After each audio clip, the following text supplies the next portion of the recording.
Capítulo 18. Leeré lo que J. I. Packer tituló La esencia del Evangelio. La esencia del Evangelio. El príncipe París se había llevado a la princesa Helena a Troya. La fuerza expedicionaria griega se había embarcado con el fin de recuperarla, pero se vio detenida a mitad de camino por persistentes vientos contrarios. Agamenón, el general griego, mandó traer a su hija y ceremonialmente la mató en sacrificio a fin de apaciguar a los dioses, que evidentemente le eran hostiles. El recurso dio resultado, los vientos del occidente volvieron a soplar y la flota llegó a Troya sin mayores dificultades. Este incidente en la leyenda guerrera de Troya, que data del año 1000 a.C., refleja la idea de la propiciación en la que se basan las religiones paganas en todo el mundo y en todas las épocas. La idea es la siguiente: hay diversos dioses, ninguno de los cuales disfruta del dominio absoluto, pero cada uno con cierta facultad de hacer que la vida sea más fácil o más difícil. Su humor es totalmente imprevisible. Se ofenden ante las cosas más insignificantes, o se ponen celosos porque consideran que se le está prestando demasiada atención a otros dioses o personas en detrimento de ellos, por lo que se desquitan manipulando las circunstancias en contra del ofensor. Hablemos de la propiciación pagana. El único recurso a esa altura es seguirles la corriente y aplacarlos ofreciendo un sacrificio.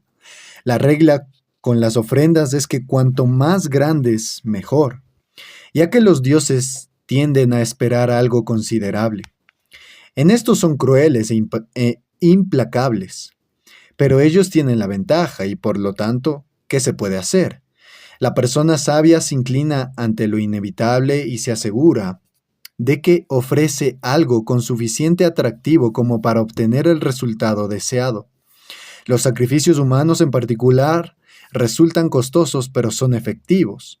Así que la religión pagana parece un comercialismo insensible, una cuestión de manejar y manipular a los dioses mediante astutos sobornos. Y dentro del paganismo, la propiciación, el aplacamiento del mal humor celestial, tiene su lugar como parte normal de la vida, una de las muchas necesidades fastidiosas que no se pueden evitar. Ahora bien, la Biblia nos saca por completo de ese mundo. La religión pagana condena al paganismo de entrada, tomándolo como una distorsión monstruosa de la verdad. En lugar de un núcleo de dioses hechos todos obviamente a la imagen del hombre y que se comportan como muchas de las estrellas de cine de Hollywood, la Biblia coloca al único Dios todopoderoso, el único Dios real y verdadero, de quien provienen toda bondad y verdad, y al que toda perversión moral resulta aborrecible. En él no hay mal humor, ni capricho, ni vanidad, ni mala voluntad. Podría suponerse, por tanto, que la noción de la propiciación no cabría en la religión bíblica. Pero de ningún modo encontramos esto. Todo lo contrario. La idea de la propiciación, es decir, de alejar la ira de Dios mediante una ofrenda, recorre toda la Biblia. La propiciación en la Biblia.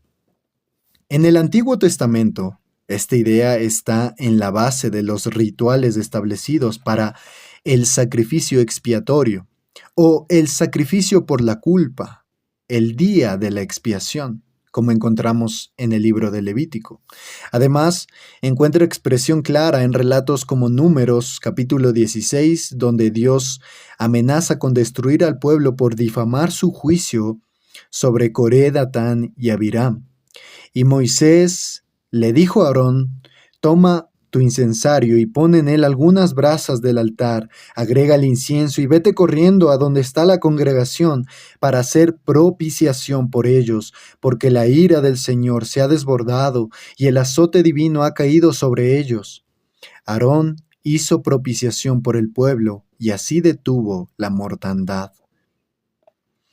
En el Nuevo Testamento, las palabras relacionadas con la propiciación se encuentran en cuatro pasajes de importancia tan trascendental que conviene que nos detengamos a considerarlos a fondo.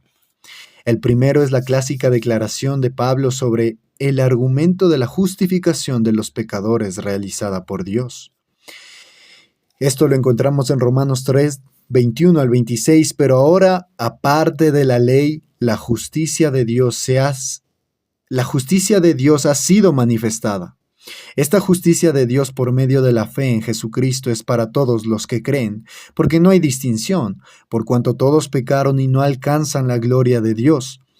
Todos son justificados gratuitamente por su gracia por medio de la redención que es en Cristo Jesús, a quien Dios exhibió públicamente como propiciación por su sangre a través de la fe, como demostración de su justicia, porque en su tolerancia Dios pasó por alto los pecados cometidos anteriormente, para demostrar en este tiempo su justicia, a fin de que Él sea justo y sea el que justifica al que tiene fe en Jesús.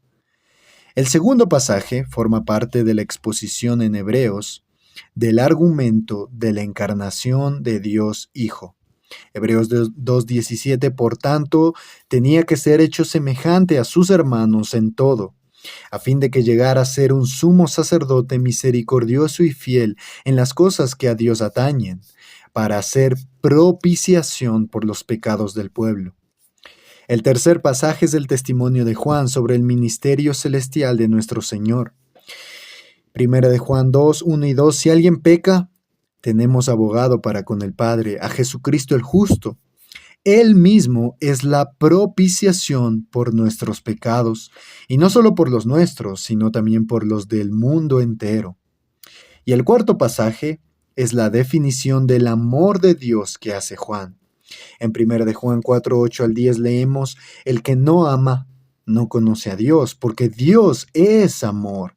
En esto se manifestó el amor de Dios en nosotros, en que Dios ha enviado a su Hijo unigénito al mundo para que vivamos por medio de Él. En esto consiste el amor, no en que nosotros hayamos amado a Dios, sino en que Él nos amó a nosotros y envió a su Hijo como propiciación por nuestros pecados. ¿Tiene la palabra propiciación algún lugar en nuestro cristianismo? En la fe del Nuevo Testamento ocupa un lugar central. El amor de Dios, el acto del Hijo al hacerse hombre, el significado de la cruz, la intercesión celestial de Cristo y el camino de la salvación se explican todos por ella. Como lo demuestran los pasajes citados, y toda explicación en la que falte la noción de la propiciación será incompleta y de hecho conducirá al error, según los estándares del Nuevo Testamento. Al decir esto, nadamos en contra de la corriente de buena parte de la enseñanza moderna y condenamos a una los puntos de vista de un gran número de distinguidos líderes eclesiásticos de hoy. Pero esto no lo podemos evitar. Pablo escribió, aun si alguno de nosotros o un ángel del cielo, cuanto más un ministro, obispo, profesor o algún conocido escritor, les predicara un evangelio distinto del que les hemos predicado, que caiga bajo maldición. En la Biblia de las Américas se traduce, sea anatema, caiga sobre él la maldición de Dios. Y un evangelio sin propiciación en su centro es otro evangelio. Un evangelio sin propiciación en su centro es otro evangelio, diferente del que predicaba Pablo. Las implicaciones de esto no deben eludirse. En algunos casos, las versiones en español han empleado la palabra expiación o sacrificio expiatorio, expiar, en lugar de propiciación. ¿Dónde está la diferencia? La diferencia está en que la expiación tiene la mitad del significado de la propiciación. La expiación es una acción que tiene como objeto el pecado. Denota el acto de esconder, cubrir, apartar, borrar el pecado, de modo que no constituya ya una barrera para una amistosa comunión entre el hombre y Dios. Sin embargo, en la Biblia la propiciación denota todo lo que significa la expiación, además de la pacificación de la ira de Dios. La pacificación de la ira de Dios. Así lo han sostenido por lo menos los eruditos cristianos a partir de la Reforma. Cuando estas cosas comenzaron a ser estudiados por primera vez con precisión, y lo mismo podemos sostener convincentemente hoy. Pero este siglo, una cantidad de investigadores, notablemente el doctor C.H. Dood, han redescubierto el punto de vista del unitario socino del siglo XVI. Es una perspectiva que ya había sido adoptada hacia finales del siglo XIX por Albrecht Rich, uno de los fundadores del liberalismo alemán. Declaraba que no hay en Dios tal cosa como furor ocasionado por el pecado humano, y en consecuencia no hay necesidad alguna ni posibilidad de propiciación. Dood se ha esforzado en demostrar que las palabras relacionadas con la propiciación en el Nuevo Testamento no llevan en sí el sentido de apaciguar el furor de Dios, sino que denota solamente el alejamiento del pecado y que por consiguiente resulta más acertado traducir expiación. ¿Logra este autor lo que se propone? No podemos entrar aquí en los tecnicismos de una discusión entre eruditos, pero por lo que pudiera valer, adelantamos aquí nuestro veredicto. Dood, al parecer, ha demostrado que estas palabras no necesitan significar más que expiación si el contexto no requiere un significado más amplio, pero no ha demostrado que las palabras no puedan significar propiciación en contextos en los que se entiende este significado. Sin embargo, este es el punto crucial. En la epístola a los romanos, para referirnos al pasaje más claro y obvio de entre los cuatro, el contexto sí requiere el significado de propiciación en Romanos 3:25. Porque en Romanos 1:18, Pablo prepara su escena para la declaración del Evangelio, afirmando que la ira de Dios viene revelándose desde el cielo contra toda impiedad e injusticia de los seres humanos. La ira de Dios es dinámica y efectivamente operativa en el mundo de los hombres, y por cuanto procede del cielo, el trono de Dios es que resulta así de activa. Esto lo escribe John Murray. Pero también en el resto de Romanos 1, Pablo traza la actividad presente de la ira de Dios en el endurecimiento judicial del apóstata, expresada en la triple repetición de la frase Dios los entregó, en Romanos capítulo 1, los versos 24, 26 y 28. Luego, en el capítulo 2, Pablo nos confronta con la certeza del día de la ira, cuando Dios revelará su justo juicio, porque Dios pagará a cada uno según lo que merezcan sus obras. Los que rechazan la verdad para aferrarse a la maldad recibirán el gran castigo de Dios, el día en que por medio de Jesucristo Dios juzgará los secretos de toda persona, como lo declara mi Evangelio.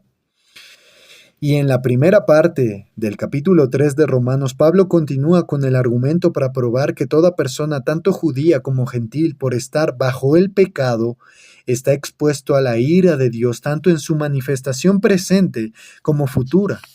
Aquí tenemos, por tanto, a todos nosotros en su estado natural, sin el Evangelio, la realidad controladora en nuestra vida. Esté consciente de ello o no, es el enojo activo de Dios.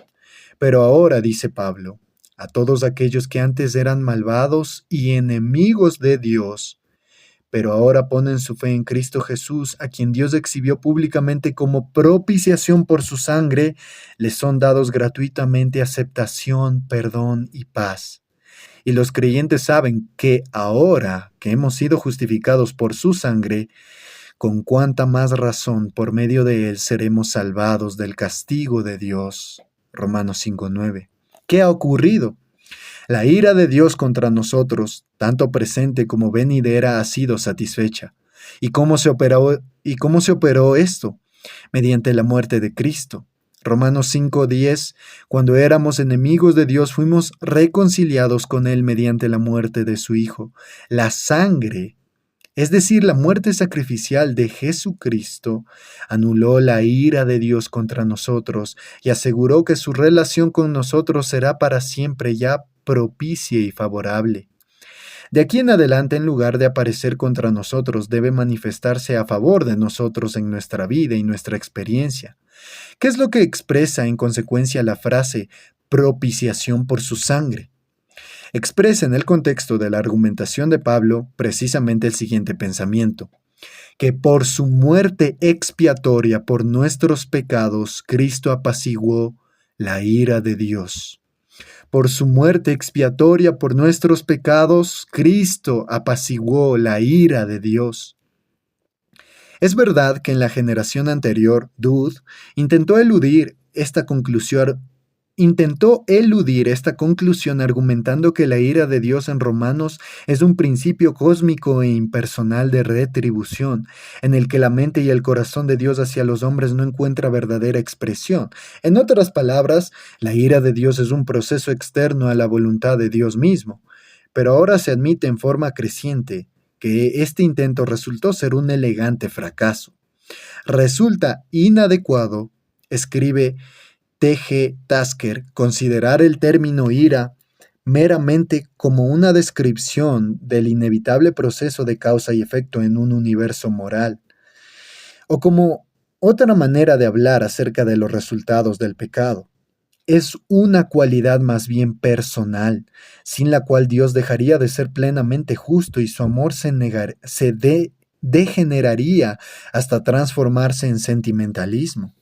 La ira de Dios es tan personal y tan potente como su amor, y solo como el derramamiento de sangre del Señor Jesús fue la manifestación directa del amor de su Padre hacia nosotros, así fue la desviación directa de la ira de su Padre contra nosotros.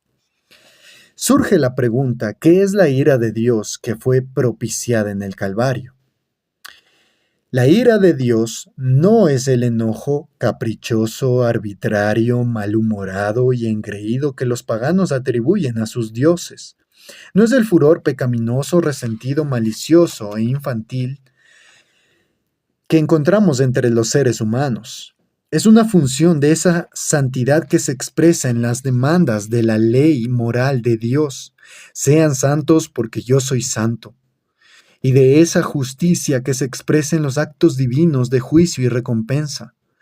Conocemos al que dijo: mí es la venganza, yo pagaré. La ira de Dios es la santa revulsión del ser de Dios contra aquello que es la contradicción de su santidad. La ira de Dios es la santa revulsión del ser de Dios contra aquello que es la contradicción de su santidad. Da como resultado una positiva exteriorización del desagrado divino. Y esta es una ira justa. Y esta es una ira justa, la reacción correcta de la perfección moral en el Creador hacia la perversión moral en la criatura. Lejos de ser moralmente dudosa la manifestación de la ira de Dios al castigar el pecado, lo que sería en realidad dudoso desde el punto de vista moral es que Él no mostrara su ira de este modo. Dios no sería justo, es decir, no obra del modo que es correcto, no hace lo que corresponde que haga el juez, a menos que castigue como se merece todo lo que sea pecado e infracción. Dentro de un momento, veremos a Pablo mismo razonando sobre esta base. Notemos ahora 3 hechos en relación con la propiciación como la describe Pablo. En primer lugar, la propiciación es obra de Dios mismo. La propiciación es obra de Dios mismo.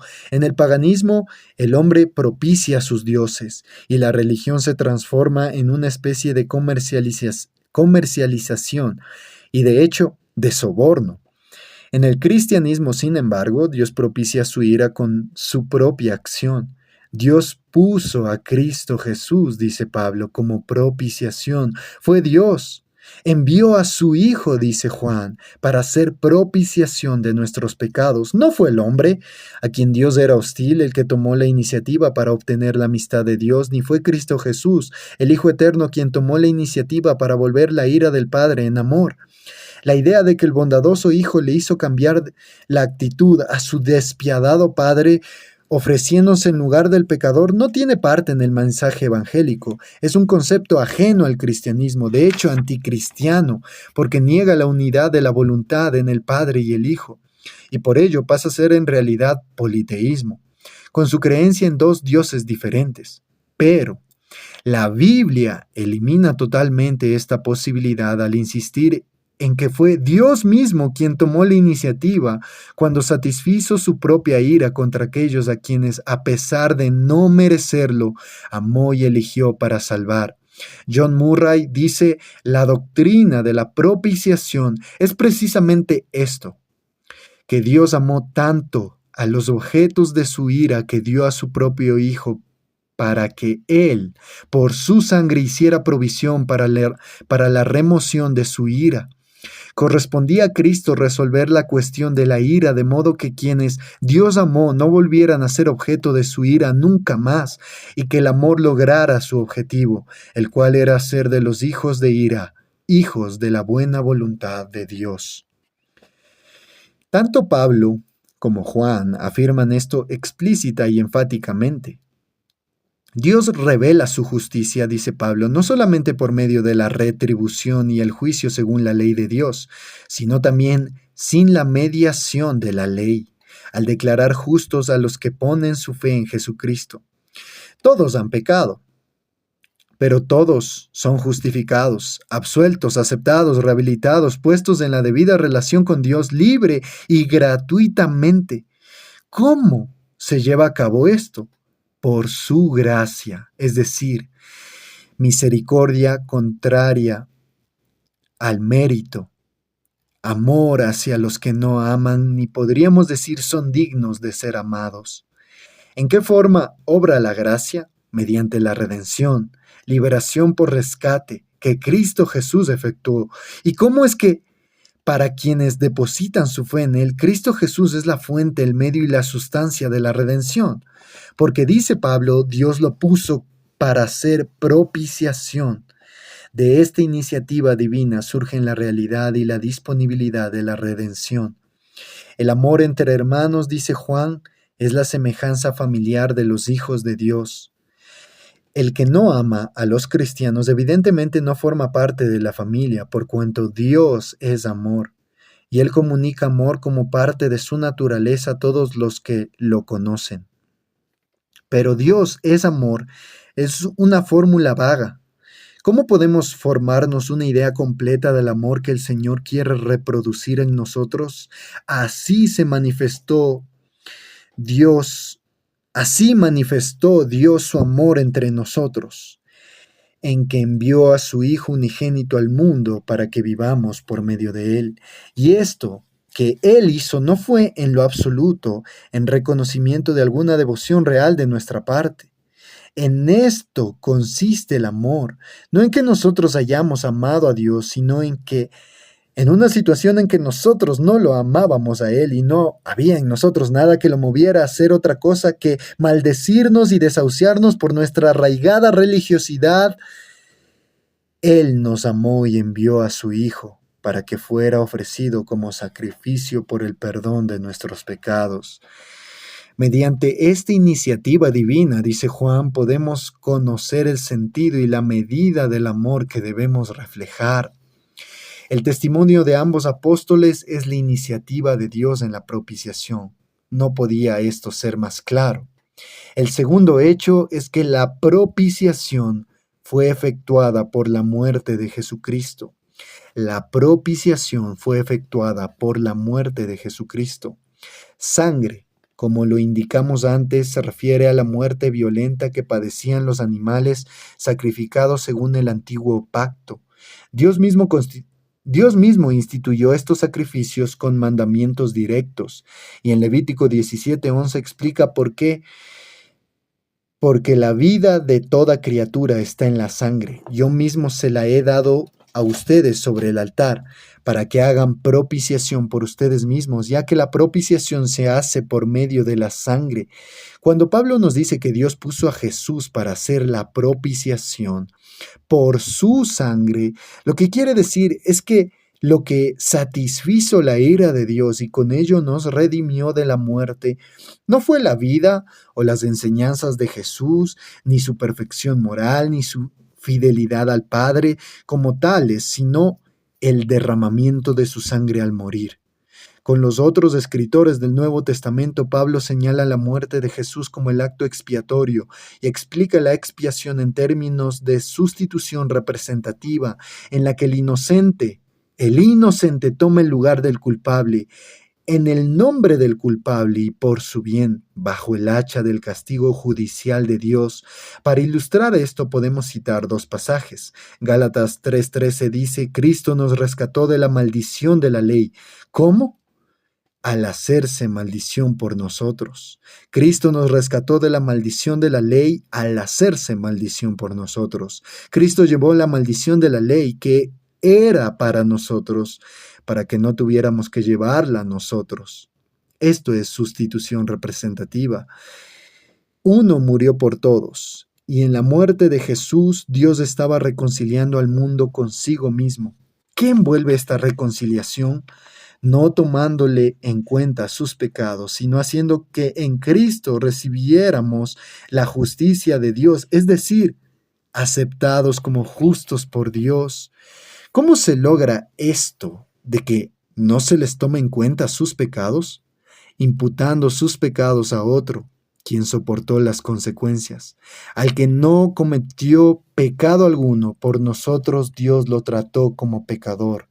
Así, resulta que fue como sacrificio por los pecadores, soportando la pena de muerte en su lugar, que uno murió por todos. Esto es sustitución representativa. La sustitución representativa, como forma y medio de expiación, fue enseñada de manera típica por el sistema de sacrificios instituido por Dios en el Antiguo Testamento. Allí al animal perfecto que sería ofrecido por el pecado se le constituía simbólicamente en representante, para lo cual el pecador ponía su mano sobre la cabeza del animal, de este modo identificando al animal consigo y a sí mismo con el animal. Luego el animal fue sacrificado como sustituto del oferente, y la sangre era rociada en presencia del Señor y aplicada a uno de los altares, o a los dos en el santuario, como señal de que se había cumplido la expiación, alejando la ira y restaurando la comunión. En el día anual de la expiación se utilizaban dos machos cabríos. Uno era sacrificado por el pecado en la forma acostumbrada, y el otro, luego de que el sacerdote hubiera puesto sus manos sobre la cabeza del animal y colocado los pecados de Israel sobre la cabeza del animal, al confesarlos allí, fue enviado al desierto para que llevara a tierra árida todas las iniquidades. Este doble ritual enseñaba una sola lección, que mediante el sacrificio de un sustituto representativo se aparta la ira de Dios y se trasladan los pecados a un lugar fuera de su vista, de modo que no vuelvan a perturbar la relación del individuo con Dios. El segundo macho cabrío, la víctima propiciatoria, ilustra lo que según el prototipo se lograba mediante la muerte del primer macho cabrío. Estos rituales constituyen el trasfondo inmediato de la enseñanza de Pablo sobre la propiciación. Lo que él proclama es el cumplimiento del sistema de sacrificios del Antiguo Testamento. Pero el tercer hecho es que la propiciación manifiesta la justicia de Dios. La propiciación manifiesta la justicia de Dios. Lejos de poner en tela de juicio la moralidad de la forma en que Dios trata el pecado, dice Pablo, la verdad de la propiciación la establece y estaba explícitamente destinada a establecerla. Dios exhibió a su Hijo como propiciación de su propia ira, como demostración de su justicia, a fin de que Él sea justo y sea el que justifica al que tiene fe en Jesús, como dice Romanos 3, 25 y 26. La palabra exhibió implica una exposición pública. Lo que Pablo está diciendo es que el espectáculo público de la propiciación en la cruz fue una manifestación pública no solo de la misericordia justificante de parte de Dios, sino de justicia como base de esa misericordia justificante. Tal manifestación se hacía necesaria, dice Pablo, porque en su tolerancia Dios pasó por alto los pecados cometidos anteriormente. Lo que importa aquí es que aun cuando los seres humanos eran y lo habían sido desde tiempos inmemorables, tan malos como los presenta Romanos 1, Dios no se había propuesto en ningún momento desde el diluvio darle públicamente a la raza lo que se merecía. Si bien las personas no habían sido en nada mejores desde el diluvio de lo que fueron sus padres antes del diluvio, Dios no había reaccionado ante su impenitencia, su irreligiosidad y desobediencia con actos públicos de providencia adversa. En cambio, había obrado haciéndoles bien, dándoles lluvias y estaciones fructíferas, proporcionándoles comida y alegría de corazón. Pasar por alto los pecados en su tolerancia no era desde luego perdón, sino postergación del juicio solamente. No obstante, sugiere una pregunta. Si, como ocurre, los seres humanos hacen lo malo y el juez de toda la tierra sigue haciéndoles bien, ¿puede él seguir preocupándose de su moralidad y la santidad? La distinción entre el bien y el mal en la vida de sus criaturas, como parecía preocuparse anteriormente y como parecería requerirlo la justicia perfecta? De hecho, si permite que los pecadores sigan sin castigo, ¿no podría decirse acaso que está lejos de ser perfecto en el cumplimiento de su oficio de juez del mundo? Pablo ya ha contestado la segunda parte de esta pregunta con su doctrina del día de la ira, cuando Dios revelará su justo juicio en Romanos capítulo 2 del verso 1 al 6. Aquí responde a la primera parte, diciendo en efecto que lejos de no importarle a Dios las cuestiones morales y la justa retribución de la maldad, a Dios le preocupan tanto estas cosas que no perdona. De hecho, nos parece que Pablo diría rotundamente que no puede perdonar a los pecadores, ni justifica a los incrédulos, excepto sobre la base de la justicia que se manifiesta en la retribución. Nuestros pecados ya han sido castigados. La rueda de la retribución ya ha girado, el juicio ya ha sido desencadenado sobre nuestra impiedad. Pero cayó sobre Jesús, el Cordero de Dios que ocupó nuestro lugar. De este modo, Dios es justo y además el que justifica a los que depositan su fe en Jesús, quien fue entregado a la muerte por nuestros pecados y resucitó para nuestra justificación. Así que la justicia de Dios el juez, que es expuesta tan vívidamente en la doctrina de la ira divina, en la primera parte de la carta de Pablo, es expuesta de nuevo en la doctrina de Pablo de cómo la ira divina fue aplacada. Resulta vitalmente importante para su argumentación demostrar que las doctrinas de la salvación y de la condenación manifiestan ambas la esencial justicia retributiva inherente al carácter divino.